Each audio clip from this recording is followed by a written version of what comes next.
see a report, or my report, that in September of 2022, I implemented the public access policy for town buildings in order to define and limit the public's access to certain portions of town facilities. On page 76, this one is, we'll be thankful that we do not have the pages from the North Carolina Department of Natural and Cultural Resources Division of Archives and Records.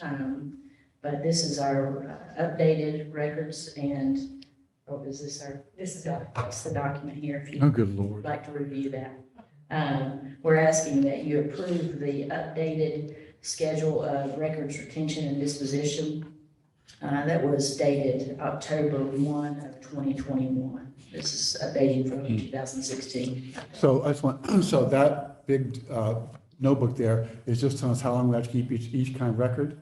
Yes. So I'm curious, how long do we have to keep that one? Until the next one. Till it's updated next time. Okay. I don't know the answer to that. I'll bet it's in there somewhere. On page 79, you have this is a wrap up from your last meeting conversation where you discussed the use of the ARP funds. So with this agenda item, you are actually asking that you adopt the resolution. The resolution's listed there on page 79 at the very bottom. Should I read those out, or does it matter? It essentially, there are 5 resolutions that adopt 5 different policies specifically related to the ARP award. One is a non-discrimination policy, one is a record retention policy, one is a conflicts of interest policy, one is eligible use, and then one is a cost principles policy. All of these you're required to have in place before you can use your funds. And those make up, just for your information, page 79 through 129. So those are listed, or those are provided for you. On page 130, this is a water commitment renewal. This is for 60 Weaverville Road. We would recommend that you renew this water commitment for an additional year through May 24 of 2024 as per request. And then finally, on page 136, unfortunately, Rachel Bronson has resigned from her position on the planning board, but fortunately for her and her family, it's to spend time with her family and to focus on her job, her regular job.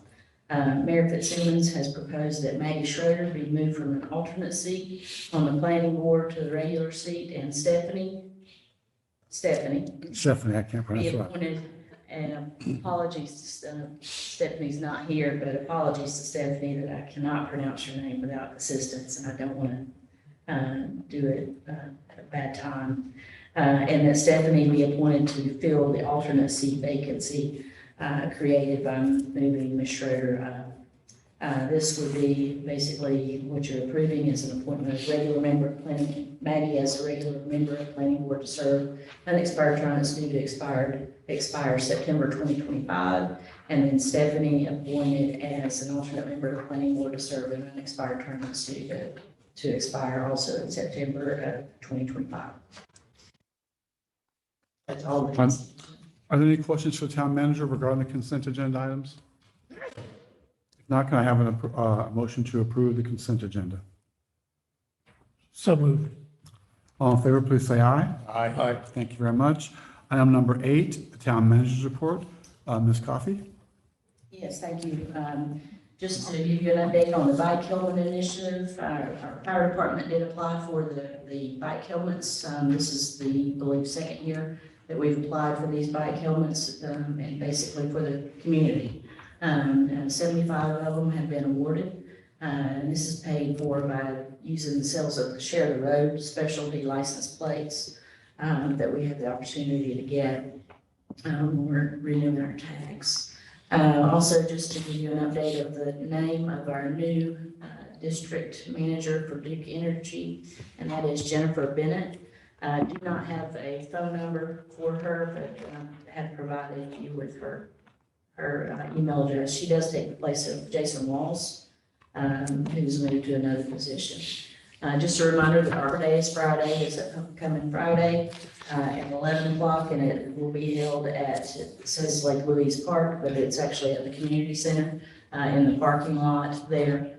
Yes, ma'am. Just by coincidence, the Dry Ridge Museum is doing an Arbor Day thing, same day, same time, same parking lot. Awesome. Awesome. So I don't know if that's been coordinated or not. We did not plan it, but we did do our proclamation back in February, so it was probably known at that point in time. Mayor Fitzgerald is going to lead that, Fire Shield is going to come along. The one for us. And then, of course, our folks at Public Works are going to plant a tree, right above the community center on the back there. So just so I'm not confused on Friday, do you think these are actually the same event, just being publicized from two different? No, the Dry Ridge Museum decided several years ago that they were going to plant a tree in Albert's honor, and then COVID happened, and the tree never got planted, and they've decided to plant the tree Friday at 11 o'clock. Well, I'll see if we can't coordinate In that these same events. place. Judy Craig's will be your contact on that. Thank you.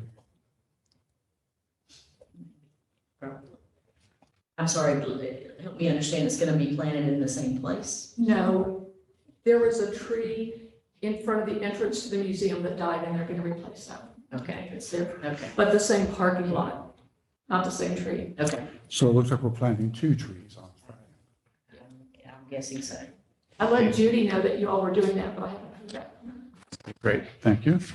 Also, just to report to you that we reported this couple of months ago, I guess it was. The MPO has actually awarded funding for the feasibility study to link Woodfin and Weaverville. Believe that Ms. Cordell was part of that process. And we, Doug Durf and I, are going to meet tomorrow with Woodfin and Mark Hunt to further discuss that project. So They said they're going to put it out for bid, I guess, this summer, and whoever they hire we might know something before the end of the year.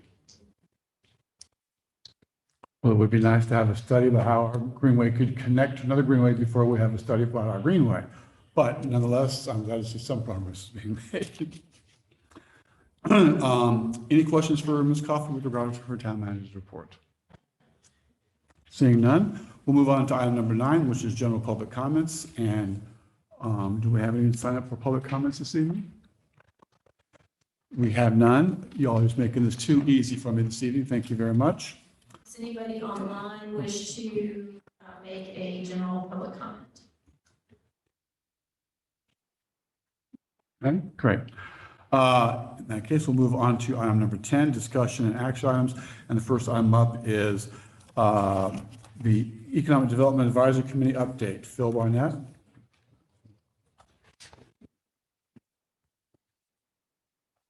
Good evening, everyone. Good to see you again. I'm giving you a handout that lists the members of our Weaverville Economic Development Advisory Committee. And first of all, I want to thank all of these volunteers and also all of our staff and council resources for helping us now in these months. 6 months ago, Mayor Fitzsimmons called and said he'd like to reconstitute this committee, and apparently it had disbanded. And through networking and word of mouth, we were able to assemble 14 or 15 folks who jumped right in and were very enthusiastic about this concept and helping our town with visioning and ideas and concepts. So we've actually had a really good time together. And Patrick, I was going to say, please interrupt me if you want to jump in with color commentary. Only if you say incorrect things, Phil. Okay. So you can see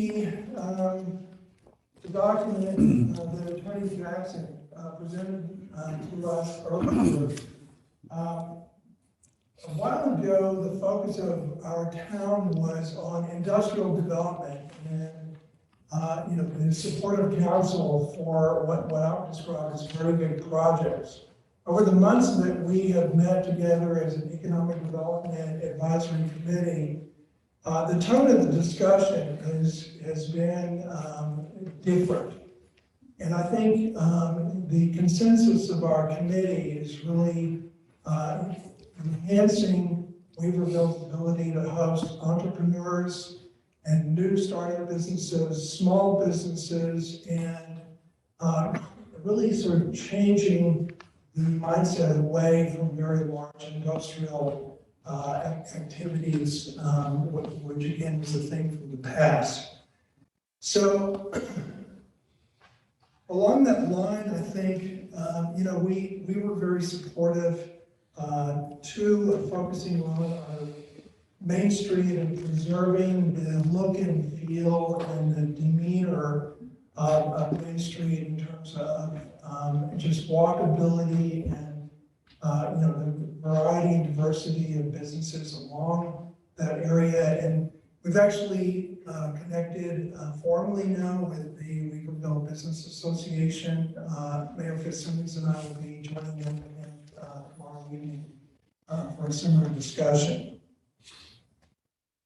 I think to the focus on preserving Main Street, enhancing the usability and certainly visibility of our beautiful parks, is another driver behind our support of the neighborhood uses change, which you may remember that took place earlier. And I think gives council a lot more insight into how new developments are going to fit with what we have and what we want to preserve. The committee's main interest over the past number of months has been also focusing on the complaints that we hear about there's no space on Main Street for new development, and then of course we always hear the word parking at every meeting. About the limitations there. So one concept that's really, I think, come to the forefront of our committee's focus has been a concept called co-working. And we've actually poured a lot of energy into visioning how we create a co-working activity or provision here in Weaverville. We examined a number of going concerns in Asheville. There's another one in Marshall, which is very impressive. And when you look up and down our Main Street, what really jumps out at us is our churches actually have a substantial amount of what I would describe as underutilized education space. And our committee has made contact with all of the senior ministers in our Weaverville Main Street churches. We actually have a very, I think, green light from First Baptist in terms of introducing this concept onto their campus, which seems to be right now stalled with the issue of investment, but I think a lot of the details are becoming known, and it could provide a workspace for a lot of people who are now working from home, who actually want to get out of home and come to Main Street and enjoy the amenities there. And again, the deacons of First Baptist have been very supportive of that concept, converting the fourth floor of their education building to co-working. The committee scope has recently expanded beyond Main Street. We've taken the committee on tours of our former ball plant, also Summer Press campuses. These properties are now partially used and rented out with very small going concerns, but I think, you know, we're also excited about the opportunity there to build those facilities out, again, with smaller businesses, entrepreneur driven enterprises, and, you know, that you'll hear will be one of our initiatives this year. So in January, we took the committee through a prioritization exercise where we took a number of the concepts and ideas that we had discussed over the past year, and we let everyone vote. The top three that the committee elected to drive for 2023 has to do with locating investors for co-working development. Alf Schlim is leading that initiative. The second project has to do with creating what we call QR code information stations that we place around town. Frank Pineski is driving that project. He's actually taken a number of very historical photographs from our museum, and he is etching them with a bed laser. And each one of those images will have a QR code where a visitor or a citizen can read the code and actually learn the history of the building and also what is offered in the current enterprise. The third initiative has to do with organizing a support team, again, around the further development of our Ball Crank and Sonic Press campuses. And that I think will be a topic of our discussion in the meeting on Thursday.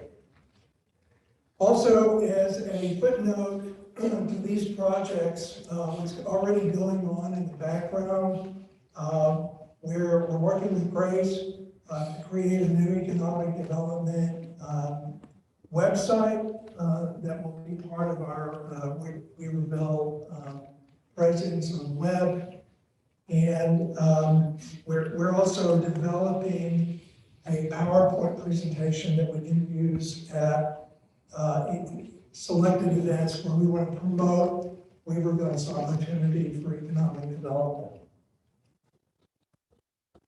So the two requests that we have for council, one is that we would like to be included in the 2023 budget. The committee would like to request $5,000 budgeted to support both the QR code image development and also support some future events where we would offer economic development education events at the community center.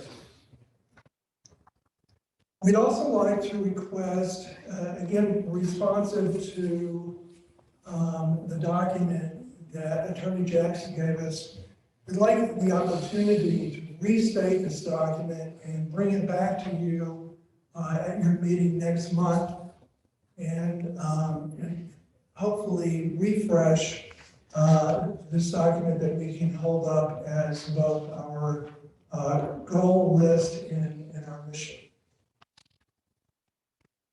Very good. Thank you. Any questions for Mr. Barnett? I have a couple of questions. One is, I think it's a great idea on using the big classrooms that the churches have. How does this work out on a tax base? Are you able to split this way because they're a nonprofit, and if they rent out or use some of that property, then that's going to be income to the church as a business? So the advice that I have received is that in the state of North Carolina, churches have very broad discretion in terms of how they use their revenue.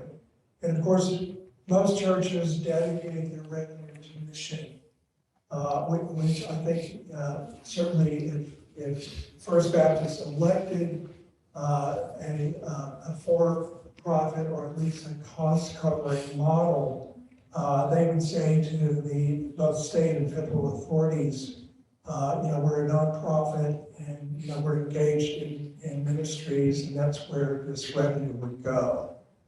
So at least the advice that I've received so far, Councilman Jackson, is that it would not change their status. Okay. Let's see, a couple of years ago, I guess, Epsilon, which you're familiar with the business, they were going to build a new building much larger behind the one they have now. Now, that would be a new building, but it would be the same type of business, but it'd be a new operation, possibly expanded some. How would that fit into the incentives that would be given? And forgive me, the company's name? Epsilon. The end of the street next to, It's a computer services program. He's just using him as an example. Right. He's just using it as an, Yeah, I use it. for expansion, right? You're talking about. Yeah, yeah. But if a new business, But they build a new right, building. wanted to build a new building and expand. Just Yeah, an example. I would think if the, if the current owner basically is a for-profit enterprise and paying taxes thereof, if they expand their footprint, that new footprint would be subject to the same status that they hold. I don't know the law, for example, for-profits, hosting nonprofit activities, but,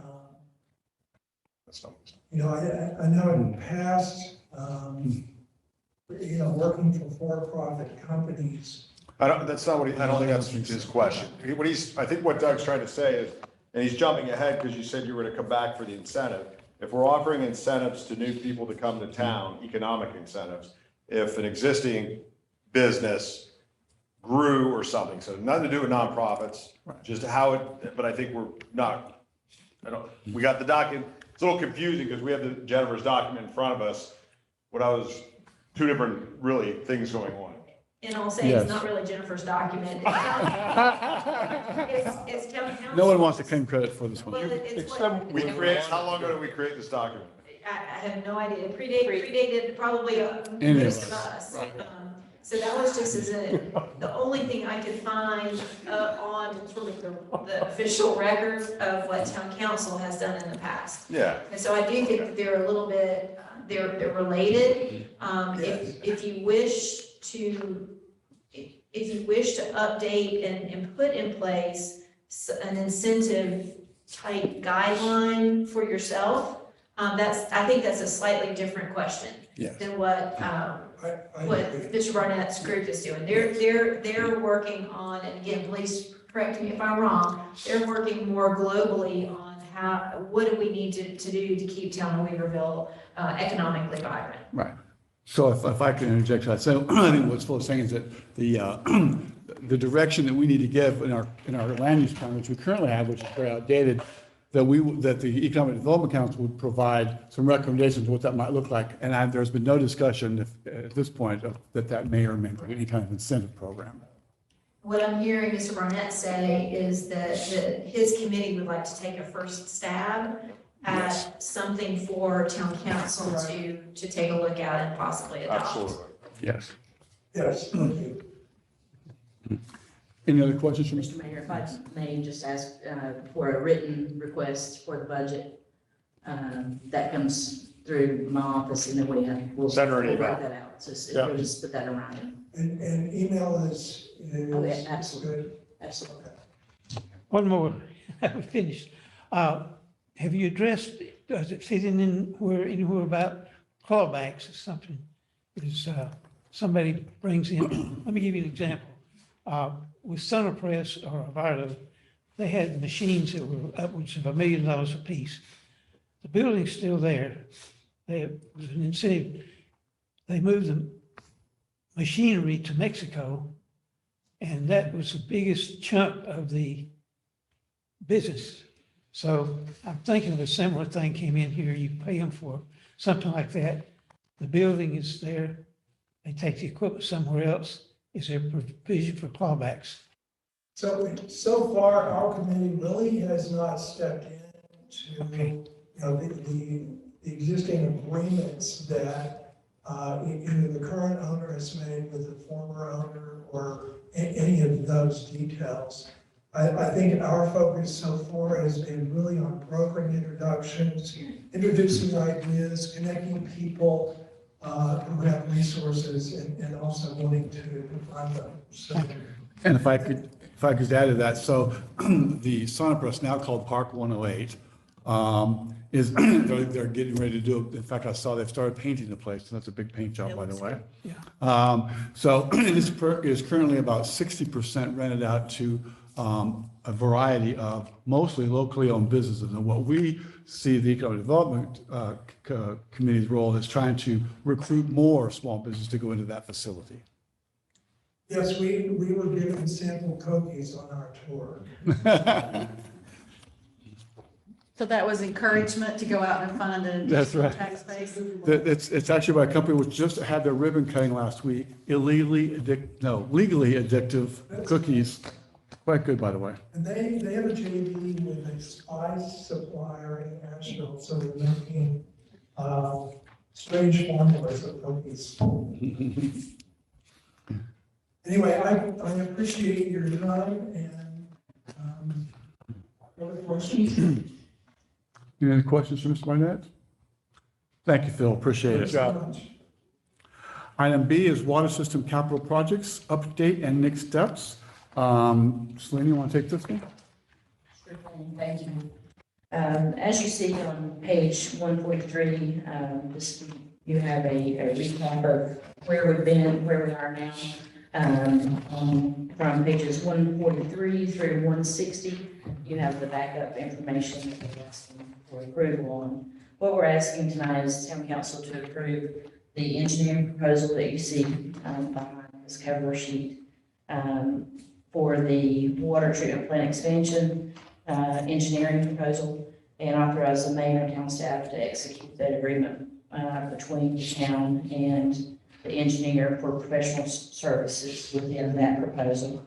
Also asking for the adoption of the reimbursement resolution on the expansion project, and then finally adoption of the amended and restated capital project ordinance for the water system capital projects. And Jennifer and I and Dale and Randall are here to answer any questions you may have. Any questions regarding item B? So the council is being asked to take action on the three items that the town manager just iterated. Is there a motion to do so? Yeah, are you gonna vote on all three at one time? Is that reasonable? Because I'm not gonna vote the same. Well, then I guess not. Let's break them apart then. So the first one is item number 1, which is to approve the engineering proposal for the water treatment plant expansion and authorize the mayor and town staff to execute the EJCDC E500 agreement between the owner and engineer for professional services. Is there a motion to approve that action item? I motion that we do so. Any questions on this item or comments? All in favor, please. Andrew, you have something? I'm just confused on what the motion is. Was that to pay Withers Ravenel $1 million? Like, I'm trying to go in order. So I see that's 143, but I see the dollar amount below it. So I'm just trying to get my head around it, and I'm sorry. It's fine. Because then I see on page, whatever, I don't know, I'm scrolling the other way. If I could Page maybe 154, clarify. yeah. Yeah, so the cover sheet talks about three different things.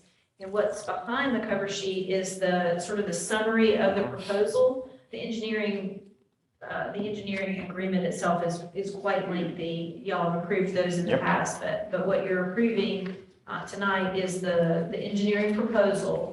and authorizing staff to sign that law. Yep, and that goes to page, does that go to page 155 where it says 938, Yes. comma 800, right? Almost $1 million, right? So that's B. B is, okay. Sorry, Mayor. That's fine. That's good. Any other comments or questions regarding item number 1 of this action? If none, can I, Well, quick question, is this, given that we haven't lined up the financing, I mean, there's some positive movement, I know, around financing sources, but do we need to have this in place at this point? Like, are there activities that are going to occur, given where we're at, that we're funding? Is that? I mean, at this point, the project cannot go forward. The next steps are engineering steps, and the project can't go forward without getting the engineering contract back in place. And so the engineering isn't going to necessarily change if you do get some grant funding from the state or federal Right. government. What would change is theoretically the funding plan, the financing plan of the project. So when do we pay them the lump sum of $650,000? It is paid out in stages. Right, not really a lump sum, in stages. It's based on work completed. Right, It's a so we don't need fixed the money fee. tomorrow. No, it's a fixed fee. We do need to have some money budgeted. Part of the problem is that when you execute the contract, you have to say that you have all the money budgeted for under that contract. Otherwise, we get into a pre-audit problem, which is unique to North Carolina government. And how much is in the, where's Tanya? How much is in the water treatment plant savings account? Right. That's what I said. Even though I'm going to vote no, we have the money. You still have to get the You still- contract in right. place. I know. Okay. No, I'm saying when Jeff, it's a logical question going, we don't have financing in place. No, but we got $4 million in our savings account. If you guys want to spend it, $1 million to where they're wrapping out. any other questions or comments on this item? So the motion is to approve item number 1, which is the engineering proposal for the water treatment plant expansion project, and authorize the signing of the contract. If there's no other questions, all in favor, please say aye. Aye. Any opposed? Yes, opposed. Thank you, the motion passes. So item 2 is adopt the reimbursement resolution on the water treatment plant expansion project. And if you recall, the reimbursement resolution regards the federal monies, correct? This is really important because of a potential for USDA financing on this. What this does is it says that any money that we extend now, prior to the financing being put in place, we could reimburse ourselves out of that funding source. If you don't have that, then any money that you expend right now is not reimbursable out of those loan proceeds. Okay. And it just gives us the option of doing that. It may be that we decide not to do it. We don't know whether we will ask for or receive USDA financing either, but this just gives us that option. So you'd have the vehicle in place, and then you all wouldn't move forward on any of these unless we're all on the same page? Absolutely. Okay. Any other questions about this particular item? No, makes sense. Is there a motion to adopt item number 2, which is the adoption of the reimbursement resolution on the water treatment plant expansion project? I'll make the motion. Thank you, sir. All those in favor, please say aye. Aye. Any opposed? Opposed. Opposed, thank you. Motion passes, and now the third action item is to adopt the amended and restated capital project ordinance for the water system capital projects. And would you explain this one, Jennifer? Sure. So currently you have a capital project ordinance in place for the water treatment plant project. As you've worked through these discussions, we're proceeding on with the 2 different projects. The water system resiliency projects are on a slightly different time frame, and therefore funding schedule than the water treatment plant expansion itself. And so we needed to get this, and as a reminder, this capital project ordinance acts as your budget, your multi-year budget for these two things, because both of these will cross over multiple budget years. And so it pulls out those costs and puts it in this fund, and what we propose with this is to separate it out into almost an A and a B. You've got the resiliency projects with revenues and expenses, and you've got the water treatment plant with revenues and expenses. Just like your normal budget, it has to balance. We totally understand right now that we're a little early in this process to be refining what this budget is on either project is gonna look like. But we need to get something in place in order to make sure that we've we know where those monies are gonna come from when we have an invoice from Weaverville or from the purchase of a generator, for instance, on the resiliency project. So what you have is an amended and restated resolution, I'm sorry, not a resolution, an ordinance, that does just that. You'll see in the first section 3A and 3B, that's your water treatment plant expansion project. You're gonna see in there, you've got $339,880. That has already been spent. And so what we pick up with the amount that Councilmember Nagel mentioned, the $930,800, that's that new engineering amount that you just approved. And so you've got, this is actually a pretty good way of tracking all of your expenses on a particular project as well, where it normally would get really confusing if you've got multiple budget years in place. So you've got the water treatment plant expansion project in 3A and 3B. You've got the water system resiliency in 4A and 4B. And that, the revenue on that currently is the $1,294,900 that is in this current year's budget. And what we'll do is we'll move it from this budget into this fund, and then that way you've got the money to pay for the engineering contract that y'all approved a couple months ago on that, plus have some money for the purchase of those big pieces of equipment when those are ready. The final budgeting on either of these are we're a long way from having final numbers for you. We cannot proceed really with any construction until we come back to you on either project. The only thing that this would authorize is the engineering payment of the incremental engineering fees on it, and then the generator purchase on the resiliency project. Any questions for the attorney? Well, I caused you to split them by mistake. My apologies, because I was just thinking the third one was straight to water result. I think it's fine that you did split, that you did ask them to be split because it gave very conversation and clarity to what we're voting on. So we are still need to vote on item number 3, which is the adoption of the amended and restated capital project ordinance for the water system capital projects. Is there a motion to approve that action? Make the motion.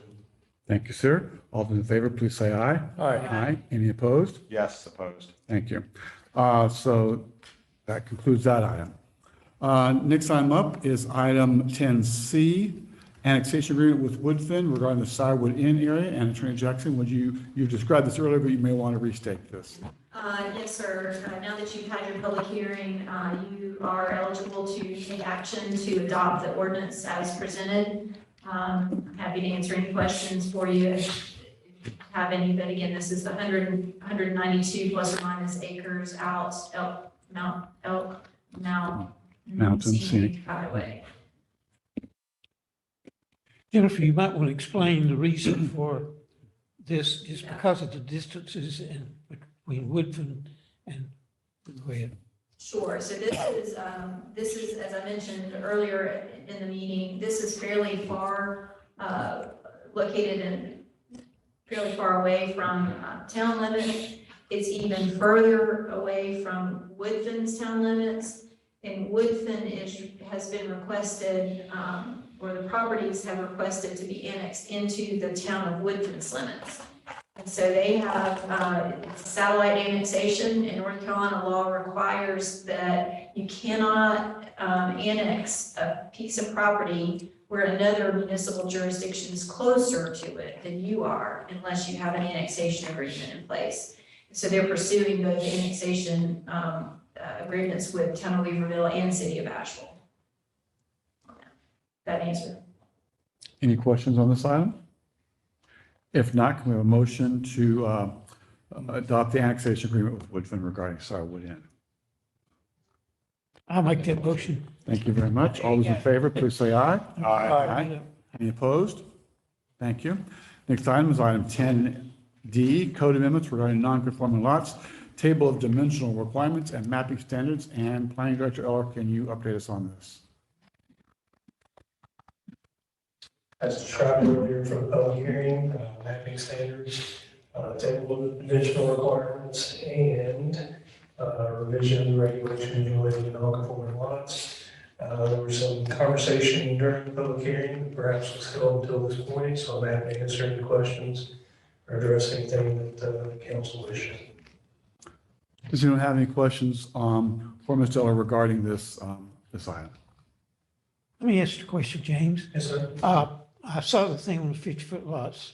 I may have not read it close, but if you have a plot of land, let's say 10 acres, and someone buys it, can they go in and subdivide this for 50-foot width?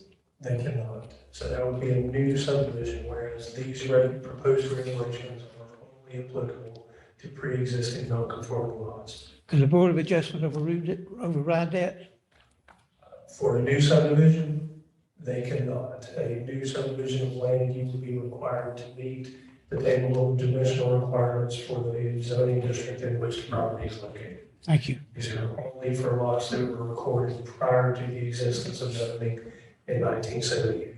And you brought this up, if I remember correctly, because of the number of lots and everything was an exception then. There was that, or am I wording that backwards?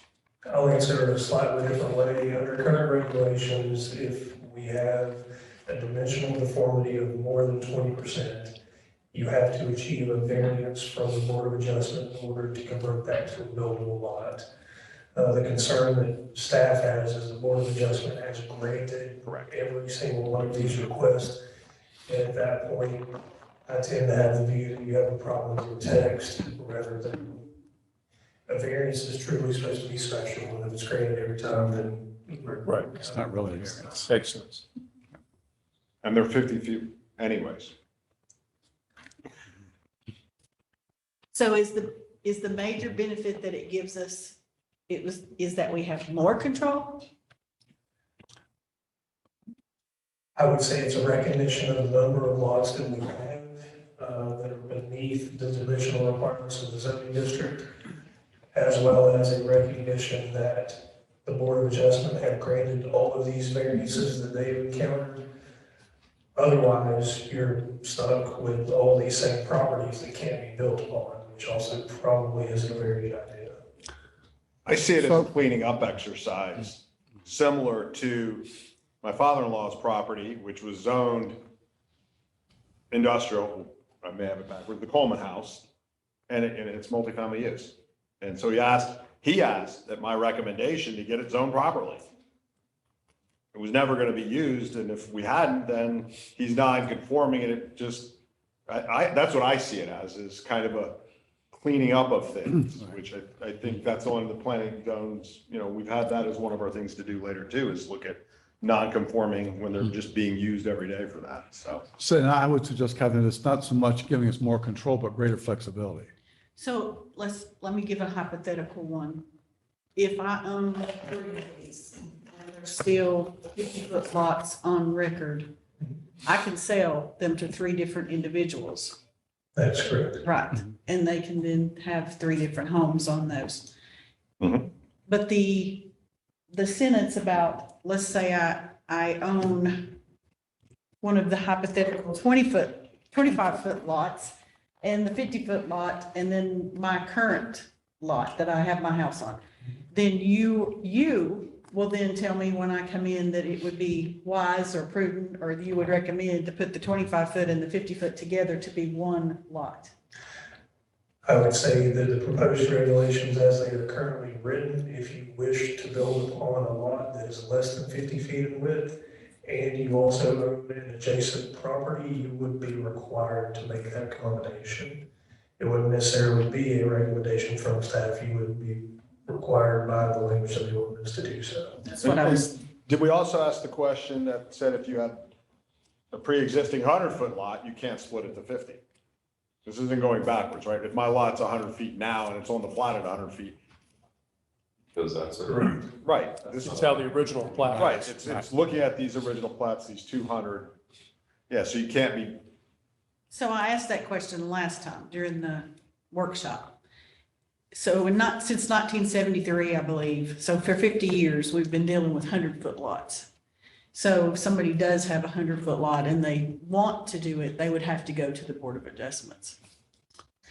They would not be allowed. no. Oh, it's got to stay with 100 foot. It's how it was originally platted, right? No, but the question is, can they go ask for a variance or a conditional zoning? If they have a 100-foot lot and they want to split it in two and make two 50-foot lots, what can they achieve that? I think it's, You can apply for a conditional Right. district for anything in the world. That's So what I thought. take that one off the top. Right. What you're looking at there is not a variance. A variance cannot permit the use of land otherwise not legally allowed. It's a new subdivision. And if you wish to divide the property at a greater density than would otherwise be allowed, then you would be looking at a zoning map amendment to a different district that would allow a higher density. So you go in and ask for a conditional zoning.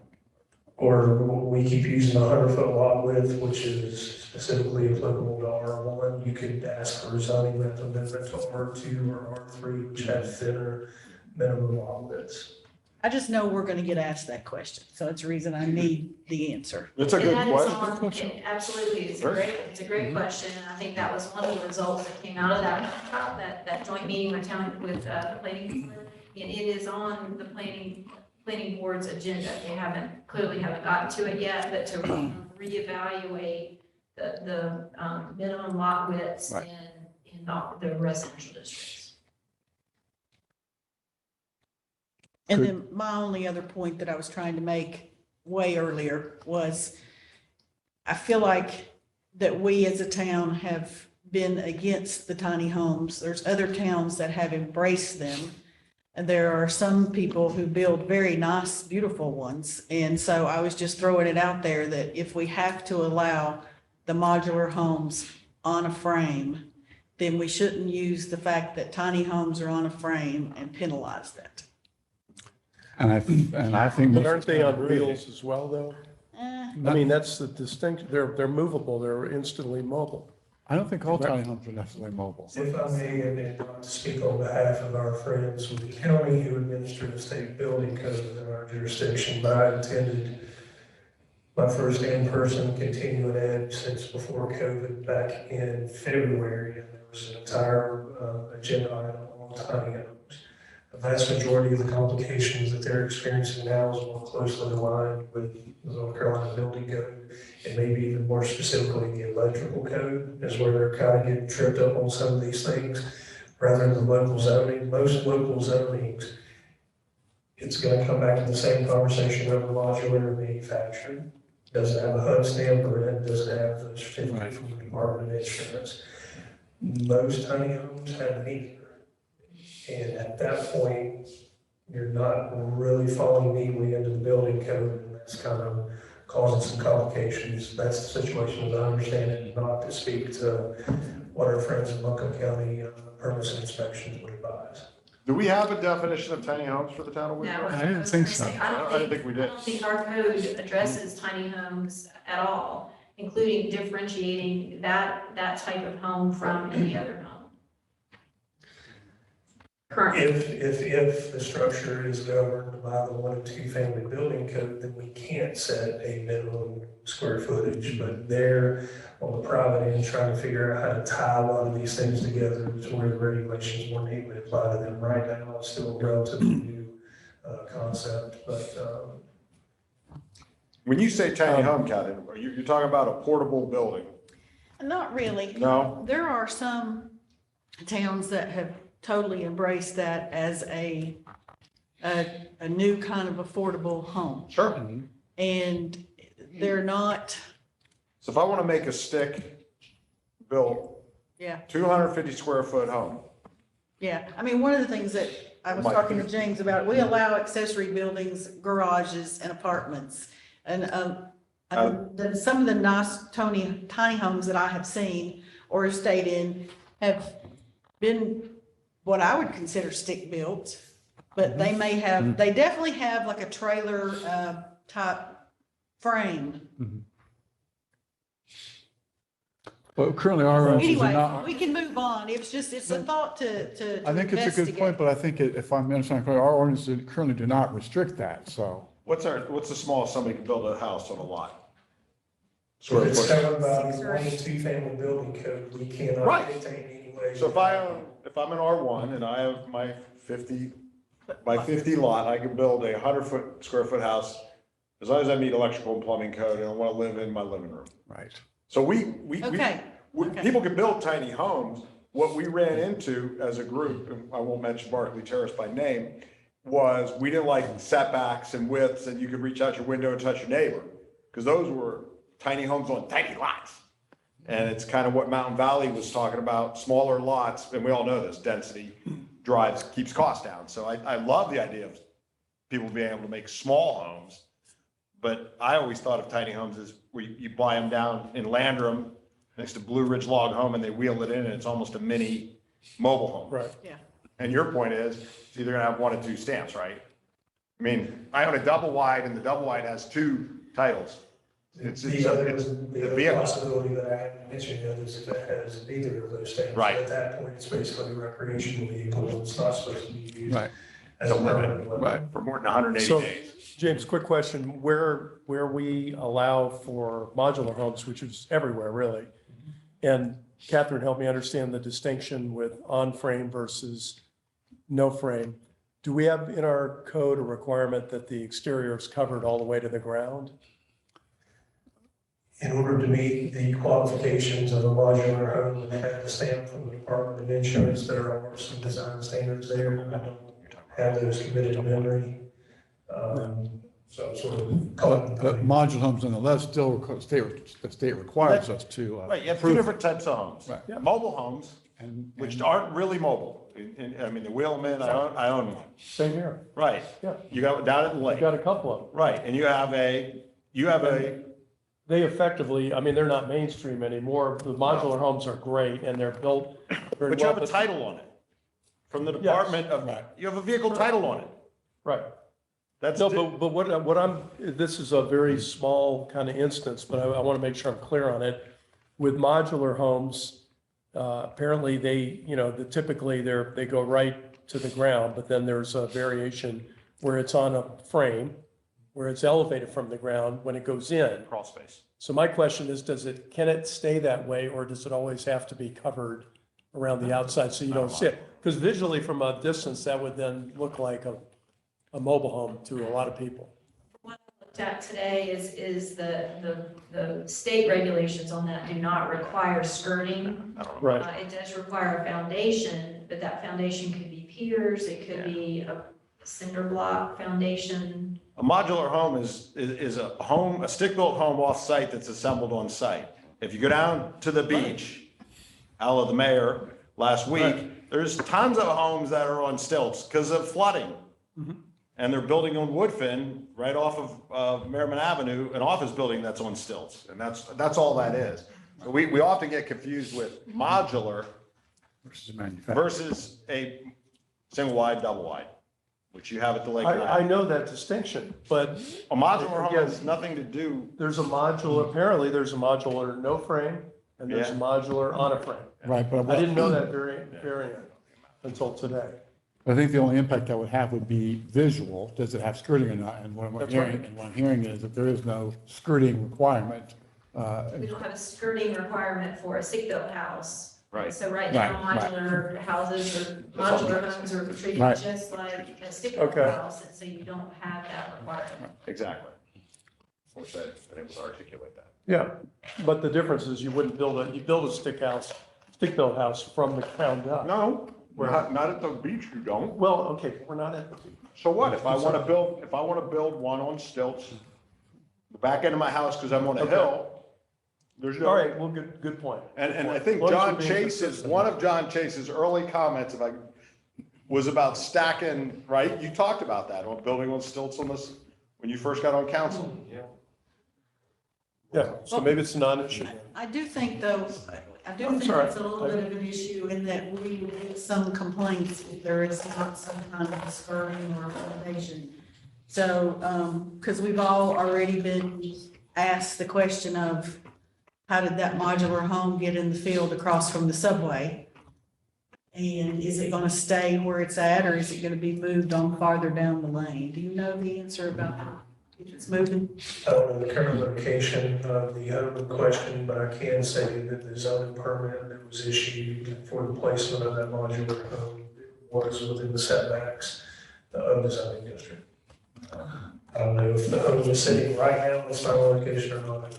I can't answer that. So it's not gonna go to where the destroyed house, so they'll replace a burnt home or anything? Looking at the aerial imagery from prior to the destruction of the home that was on site, they will be in roughly the same position. Okay, that'll answer my. I mean, we don't have ordinance to say you have to finish building your house. Right? No, you're laughing. What's the house behind your in-laws, right? I've lived here how many years? That thing just gets worse. It doesn't get better. It's never finished.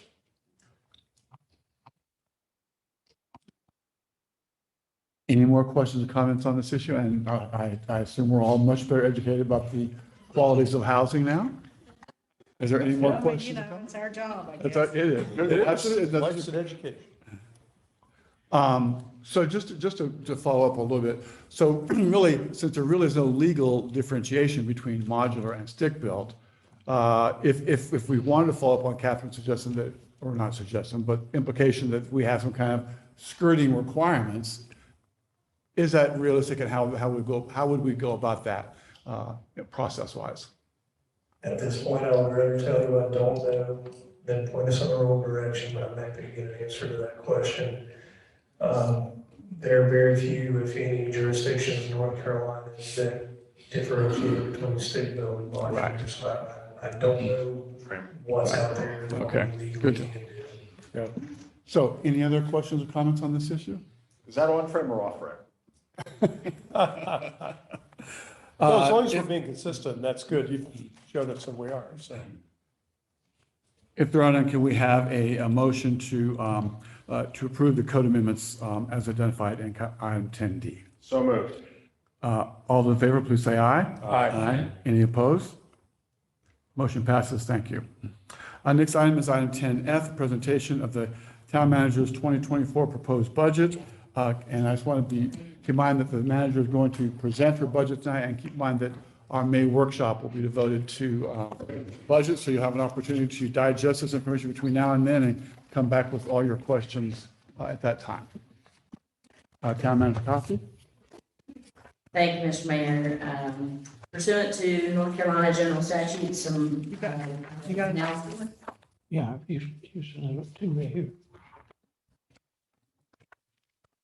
Now, I have provided you with the manager's official budget message for fiscal year 2023 through 2024. So that will be beginning July 1 of this year. I'm going to hit just a few highlights. You have this document, as the mayor has indicated, there's no action required tonight, with the exception of setting a public hearing, and we'll ask for that after I go through just some very quick highlights. If you want to take a look at the screen, you'll see those that I'm highlighting. Otherwise, it's the same exact document that you have in front of you, and you also have in your email boxes at this point in time. So the budget has been presented, is being presented to you in accordance with North Carolina General Statute and local government Budget and Fiscal Control Act and is balanced as required by general statutes. The proposed budget for the upcoming fiscal year totals roughly 9.5 million. This is with a tax rate as is at 35 cents per $100 value. The proposed, you see much more information here, but go into the next highlighted section. The proposed water fund budget totals roughly 2.87, almost 2.9 million. And it does include a 4% increase proposed in water rates. If you want to follow along, I'm going to skip over to page 3. Again, you have this information, and we will be discussing all of this at greater depth at your future workshops. Of course, the ad valorem taxes is your largest source of revenue for local government. Again, no tax increase has been included in this budget. Buncombe County Fire District taxes. We have requested of the county a 1 cent tax increase or 1 cent millage increase, as you may refer to it, from 10.77 cents to 11.77 cents. Local option sales tax is our third largest source of revenue. We are forecasting a 15.8% increase over the current fiscal year budget. We feel strongly that the economy at this point in time is showing good strength and feel comfortable with that figure. Interest income is pretty interesting at this point in time. Due to the fine efforts of Tanya, Ms. Dozier she has done a lot of work at getting and always taking a look at the various options with regard to interest-bearing accounts and how we can earn more on our funds. And as you'll recall, 2 meetings ago, maybe last meeting, I don't recall which one exactly, but she did approve moving forward with a new capital investment fund. And so we are seeing, or we're actually projecting that we're going to see around $340,000 more in interest earnings this year. Fees, I have proposed 1 new fee. This is to offset the new stormwater program. At our workshop, pre-budget workshop, last meeting you had, I did at that point in time talk to you about potential for a garbage collection fee. And I believe Councilman Jackson spoke about that. There's a difference though. The garbage collection, I think Councilmember Jackson's point was well made in that garbage collections it's an ongoing program. It's been in place for quite some time. So his question was, why would we start charging a fee at this point? There's a difference, an obvious difference here from the garbage collections program to the new stormwater program. The new stormwater program is an unfunded mandate from the state. We are not given any new funding from them, but we do have the opportunity to charge a fee. I have proposed a $2 per equivalent residential unit. We will get to that definition later. We won't spend time on that tonight, but it's $2 per to offset that program, and also to purchase a street sweeper to assist us with that in that effort. On page 4, you will see the big. This is a big variance from what I proposed to you in the past, and that is the use of a significant amount of our fund balance.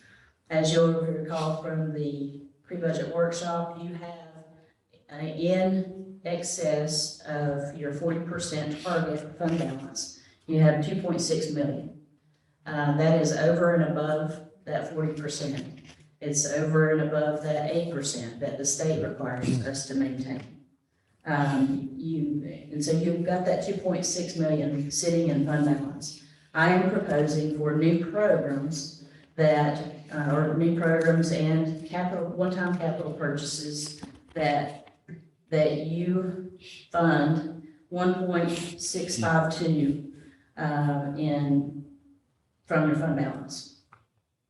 Just to make sure for clarity, when you say 2.6, it's 2.6 above the required 40%. Yes. Well, the 2.6 recommended 40%. million. The recommended. Required is the 8%. That's true, so The required is above our policy. Are you gonna hurt Tanya's investments there? No, I actually. Does she know you're She's still, taking she's projecting an increase next year. I talked She's to her gonna make about us it. $500,000 next year. I'm giving her my money. Go Tanya. Talked to her about that at length, and she's very comfortable with this, so, she will wring my neck if, And hitting her goal of 300. Yes. Yeah, Yes. 40,000, sorry. yes. So moving on, and we're still on page 4, lower, section of that page. I am recommending 3 new police officer positions at half year, so beginning, they would be beginning in January.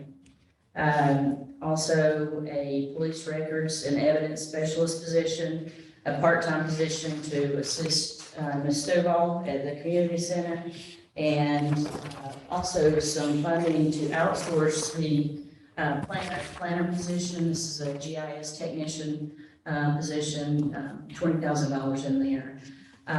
There was a request from the fire department for new positions this year. The chief and I have spoken, and he is going to continue to examine the structure and see what he believes is the appropriate way to go in the future fiscal year.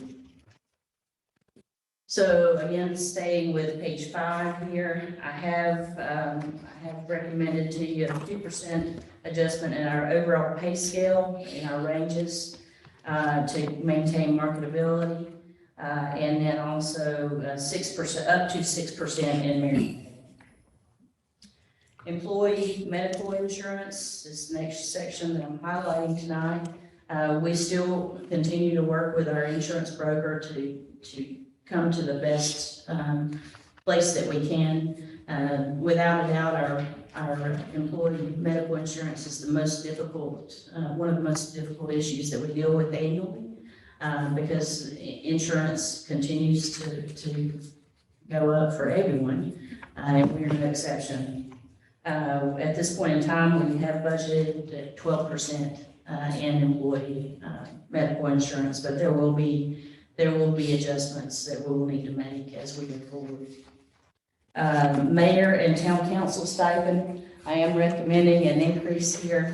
Last time I recommended this, I was almost run out of town, so I'm ready to run anytime I need to. But I am recommending that the meager pay that you all get be increased to get you in a place that's more comparable with your municipalities. Want to be paid with this. That money is not. What was that? Capital equipment improvements and vehicles, you have the list there.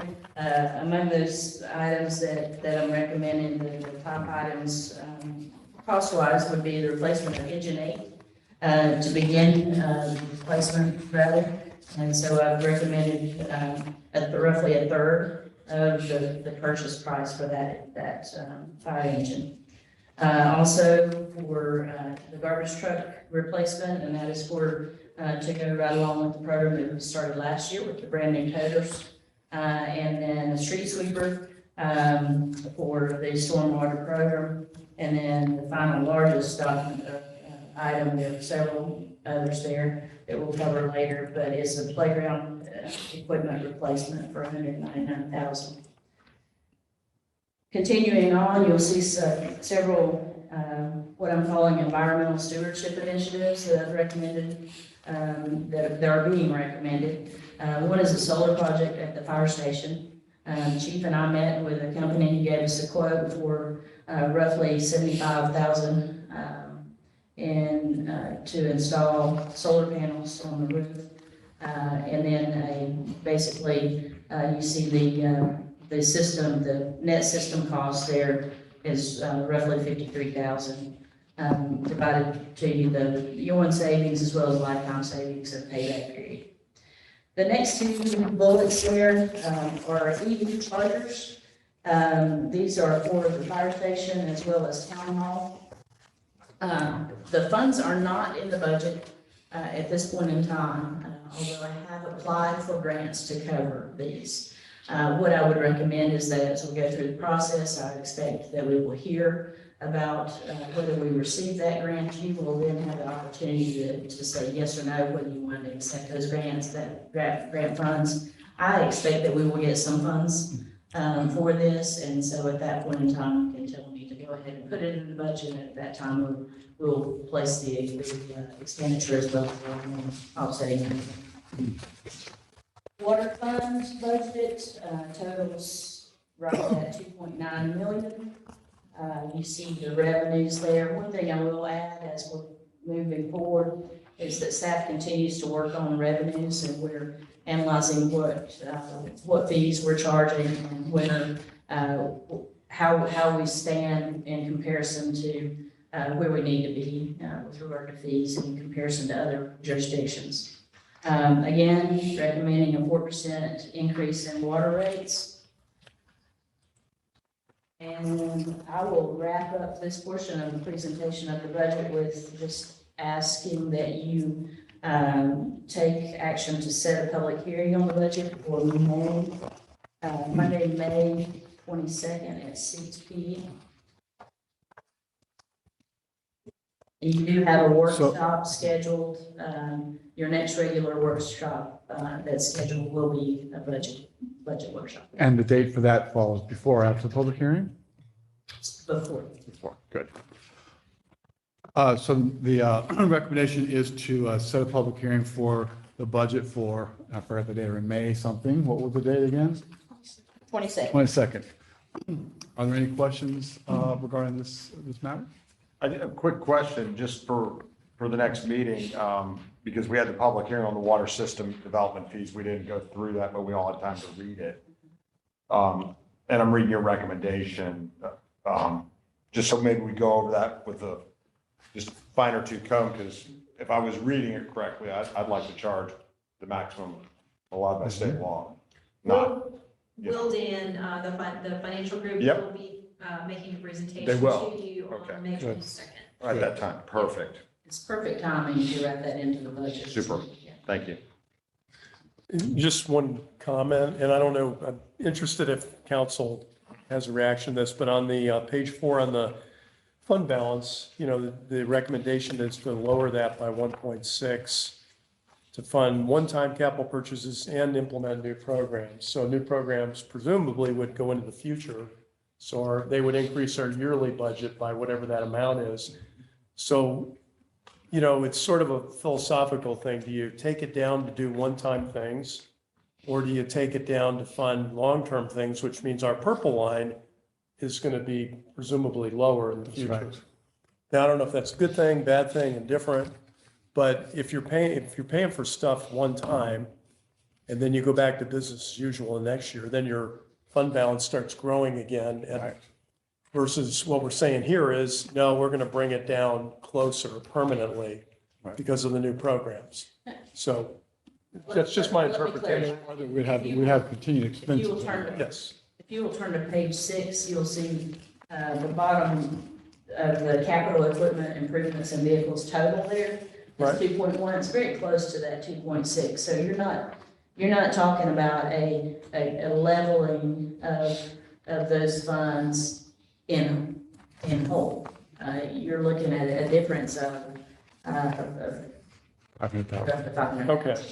So So your point is you the look bulk at- of it is one time Yes, versus. absolutely. Okay, I'm Absolutely. cool with that. And somebody brought up in the last meeting, I think you were looking for ROI like on the garbage Yeah. truck. And so obviously if you put your fee schedule in place for, the stormwater, that's gonna pay for a new street sweeper. Well, Right. you're gonna get that hit to his point, the $2 times whatever. You may have an ROI on that clean street sweeper for 5 years. So even though we're funding it now, Right. You're gonna get that back in X number of years. Yeah, and I Maybe not noticed for you the did, garbage you did truck. add an ROI on a couple of those in here, which I appreciate. So, I mean, something that's a $300,000-400,000 piece of equipment, I like to see a picture of, this is what it looks like, this is what it does, You wanna know what you're spending your money this is on? what it does, and here's how it saves us money. I don't wanna like, There you yeah, go. give me a You $400,000 wanna ride. garbage truck. I will add that on stormwater alone, there are some jurisdictions near us that are charging $15. $15 of what? Yes, for No, per like, month. how do you bill that? I'm curious now. They build it via their, Per house? their water. For Yes, what? it would be it's per equivalent residential dwelling. unit. And billed on my water bill, right? Let's make it 25 a month. I don't have a water bill. Hush. Right. But I did not want to You're a bit, go so- higher initially, but that may be something that we want to look at when we get to the stormwater section. We can provide you with some comparisons of what other jurisdictions are doing. So you may want to go higher in order to pay off that street sweeper. We do plan on doing some additional return on investment calculations for you as we go through the workshops. Okay. That'll be good. Absolutely. Any other questions of the town manager? The employee medical insurance, will it probably still be 100% paid? What I asked our department heads 2 weeks ago, I guess it was to go and do a survey of our employees to ask them what was important to them. The vast majority said that they wanted to maintain 100% employee pay. And then we've got some kind of rank those based on that. So, yes, it is my recommendation that the base, so last year we started providing two options. One was a base and one was a pay up. And so if you're an employee who wants to pay up for the beefier plan, so to speak, then you could do that for I think $20 per pay period. So the recommendation here will be that we continue to pay 100% employees. We may have to switch and go from our regular PPO plan to an HSA. We're still working with our folks to get those numbers nailed down. Okay. The solar project at the fire department, you mentioned the company's name during the workshop. Have they been in business for a very long time, and what kind of warranties do they have? Do you know? 'Cause there's been about 4 companies around here that's went bankrupt, and there's people that are stuck with solar on their houses that don't work right now. I do not know I know it's Sugar Hollow is the company that this quote came from, but it is very comparable to the other quotes that we've received. We're having them put solar on our house. I think they're pretty sure they're locally owned and may have some relationship to acres, I think, yeah. So long time family, local business. Okay. Yeah, I think they probably came in a little lower when we initially think we were looking at Sundance because they're in Weaverville. And they were a little more expensive. So, question, how long is the life of these solar panels? Because we're looking a little over 11 years for the payback, so. 20 years. So we don't really get, it's free money maybe after a certain while, but we won't have to replace them all. I believe that is correct, that it's 20 or 25 years. We would have to get, We should get I've got the quote, I can read it to you. And it's just, Doug, it's just a grade. So I've got solar Fine. panels and we got them on the roof. So to get your optimum is about 20 years. Yeah, And then you can just leave them. You don't have to dispose of them. You just may have to add more. You're going to be charging less cars because it'll slope to about for another 20. So they're still usable to 40, but I don't know anybody's had them for 40 years yet to know. I think engineers are using math to guess at that. I was just thinking of an ROI on them. Yeah, absolutely. So when you don't need them anymore after your 20 years, where do they go? The landfill? No, Solar panels? Probably. no, Yeah. disposing of solar panels is about as hard as disposing of nuclear waste. It's going to be a problem in the country. Yeah, there's gonna be. Yeah, It's a big problem. Ours are just staying on the roof. We're not moving them. right, just leave them No, there. they're- Somebody else will do. Yeah, no, they'll stay there. Any other questions? Good questions. So we do need to set a public hearing for May the 22nd. Is there a motion to do so? I'll make that motion. Thank you. All in favor, please say aye. Aye. Aye. Any opposed? Thank you. Motion passes. Next item is item 10F, quarterly report from our planning department, and Director Eller, you're up.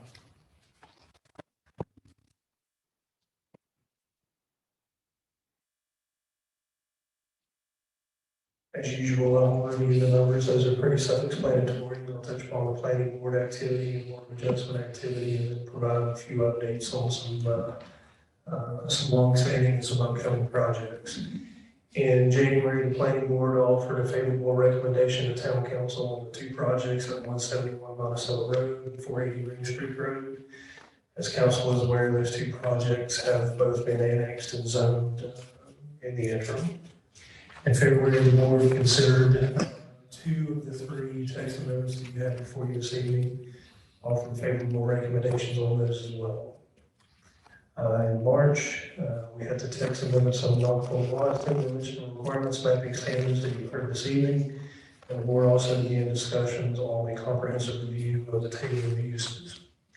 For our friends at the Board of Adjustment, they did have a meeting in March where they considered two variances. One was for a front yard setback variance on a property on West Cove, and the other was to convert two pre-existing non-conforming lots to buildable lots, and those were for two lots near the bottom of Fifth Street, near the intersection of Green Street Road. So an update on a couple of long-standing projects, the first of which is Creekside Village, and I'm more excited than I should be to box up a lot of this stuff and take it to the basement, because this originally began in 2007. 16 years later, they achieved a zoning permit to construct on the last lot of Creekside Village. Our friends at Ambler's Chase have moved much more quickly. They were originally approved in 21, if I remember correctly, and similarly, zoning permits have been issued for the construction on those lots. What's now known as the Madison Weaver Apartments, you guys encountered this as the 60 Ollie Weaver annexation of initial zoning. They made plans submittal to the technical review committee back in late February. The technical review committee has reviewed those plans, offered a few comments back to their civil engineers. We wait their reply. They've been in contact with Local County and stormwater and erosion control as well, so 60 Ollie Weaver is in transit.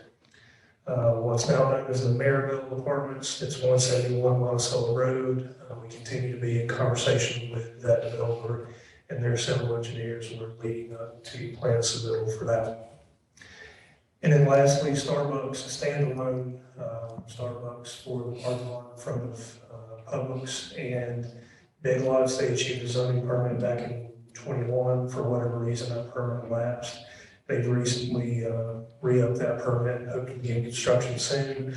But that project will be located where the Cash Points ATM is currently located. So we're moving up the board. We can throw a rock from one Starbucks across the board to another. We're getting very urban. Yeah, what's going in instead of the burger joint near Walmart? Instead of the burger. I heard the burger joint was not coming in now. That would be news to me. It's my understanding that Dell had some contact with their engineers just this past week over. So still Route 66.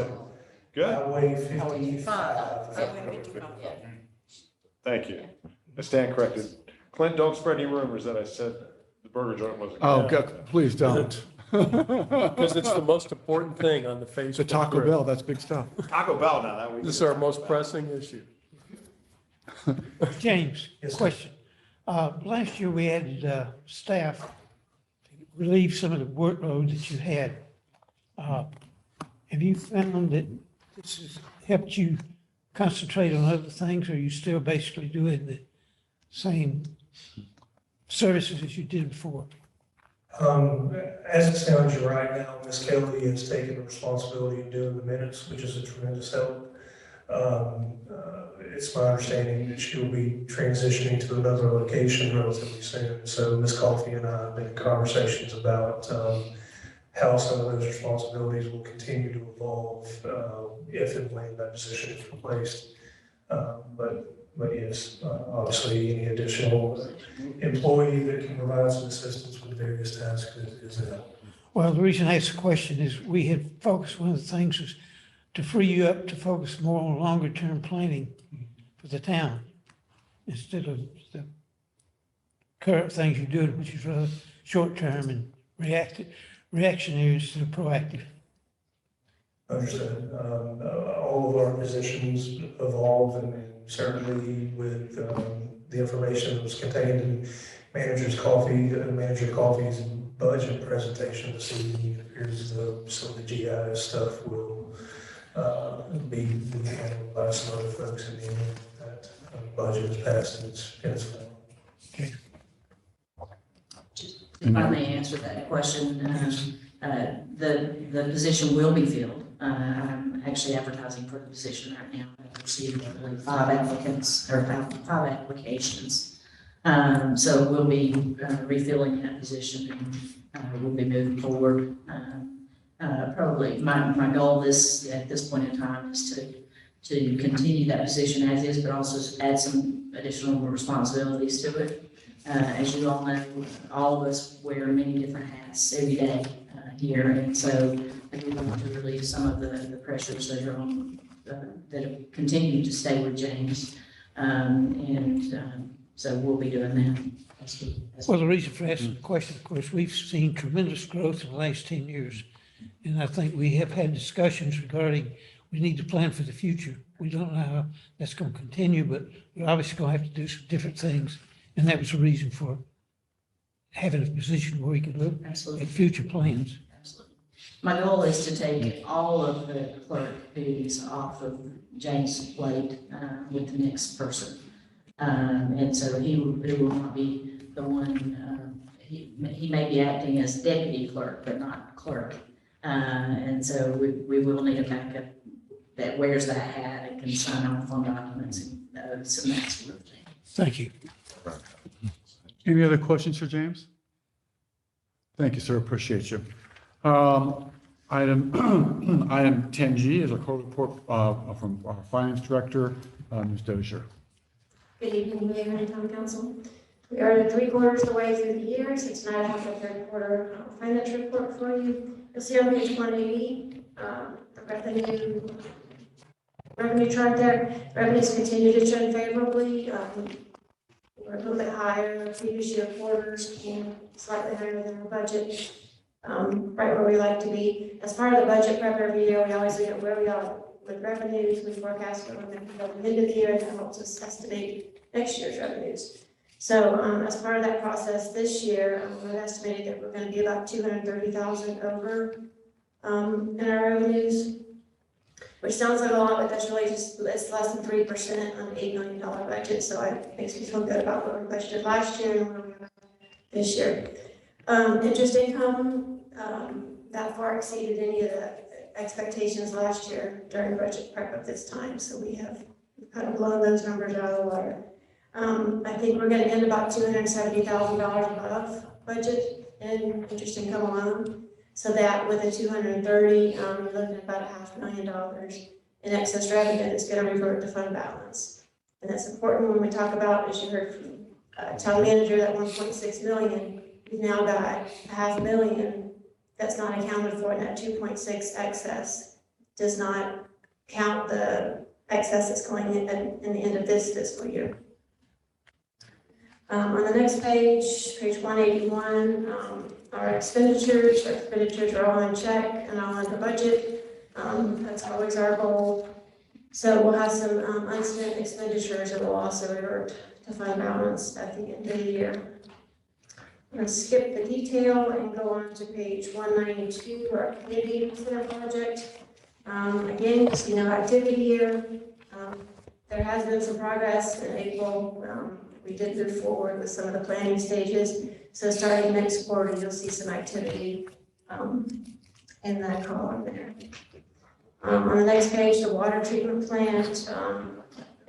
Earlier in the night, you amended that capital project ordinance. So we'll be splitting this project into two projects. You'll have two spreadsheets. And going forward, we'll be able to track expenses for each of those two projects, the resiliency project and then the expansion project. And finally, on the last page is the ARP grant fund. Last meeting, you gave us the approval to choose the revenue replacement option, which we'll be doing this week with the standard allowance. And then next, before the end of the fiscal year, it's our plan to bring you an amendment to that budget, to the grant project ordinance. So we will be reimbursing ourselves either to the general fund or the water fund, and then that money will be freed up to spend as you choose. Thank you. What questions do I have for the finance director? Just off topic, but since the Greenway was brought up, I mean, we kept kicking that, however much that was, 50 grand, 60 grand, still in, it's still there? Like, we still budget, or is that gone? We didn't budget it, we did it, 2 years, I think? Right, then. The most recent, timeframe is we've got about 6 more years before that project comes Even needs the online. money. And. And the cost is now estimated to be considerably more than. Sure, and that was just for the plan. Right, Right. correct. I mean, our 60 grand was It was to a kick in, portion, right. portion for the plan. Right. But we haven't kicked, so we haven't put that in the budget the last couple of years. All right, thank you. It's available. Yeah. We do keep it, we talk about projects and things that town council has talked about and we have it. It's on the books, but not on the books officially, Sure. in fund balance. And maybe soon we'll find out something wonderful at our meeting with Woodfin. Any other questions for the finance director? Very good as usual. Thank you, ma'am. Is there any other important business to come before this body this evening? If there is none, we're adjourned.